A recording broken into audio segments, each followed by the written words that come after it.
The hunted man fled to the cave entrance, quickly clearing away the rocks above. A hidden secret passage revealed itself, and he crawled inside just moments before his pursuers caught up.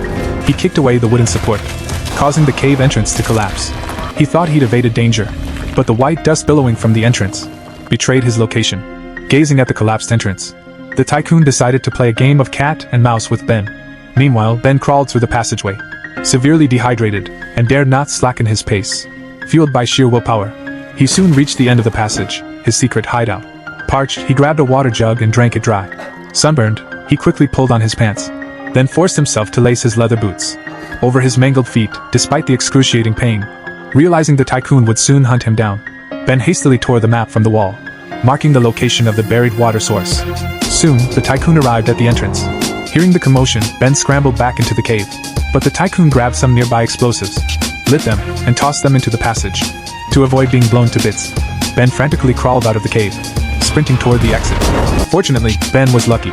He escaped just moments before the explosion, but this meant he was now back within the tycoon's sight. Still, the tycoon didn't shoot Ben dead.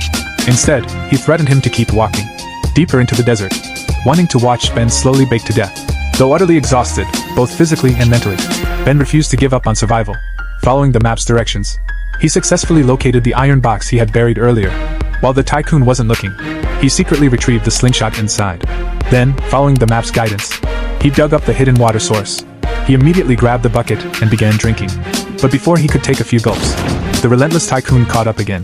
The tycoon fired several shots at the bucket, riddling it with holes like a sieve. Realizing the tycoon's ruthless methods, Ben had no choice but to obediently follow the tycoon's orders, trudging onward under the blazing sun.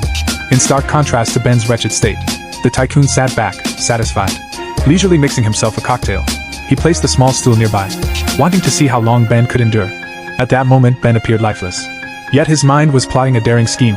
Soon, the tycoon drove up in pursuit, finding Ben collapsed and motionless on the ground. Unexpectedly, the tycoon grew suspicious. He raised his shotgun and fired at Ben. With each successive shot, Ben, lying on the ground, broke out in cold sweat. Fortunately, to avoid leaving evidence, each shot missed its mark. The tycoon's motive was merely to test whether Ben was still alive.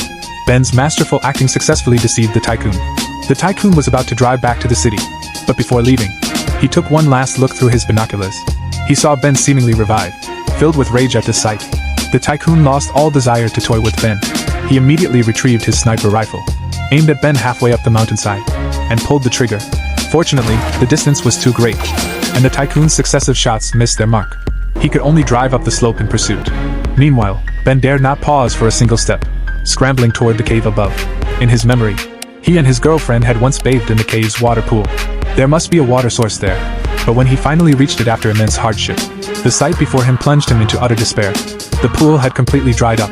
He collapsed helplessly onto the ground, utterly consumed by hopelessness. As the desert night grew bone-chillingly cold, he shivered violently on the frozen ground outside.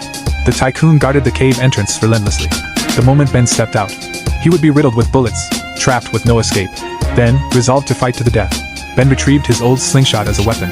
After hours of practice, he crept silently out of the cave, taking advantage of the tycoon turning away to urinate. He cautiously approached the tycoon's car, stealing a coat to ward off the cold. But the tycoon soon returned and noticed the tampered car door. Before long, he spotted Ben hiding behind the vehicle. Without hesitation, the tycoon shifted into reverse and drove straight toward Ben. Fortunately, Ben dove under the car just in time, narrowly escaping death. But this left him completely exposed to the tycoon. The tycoon intended to run Ben over.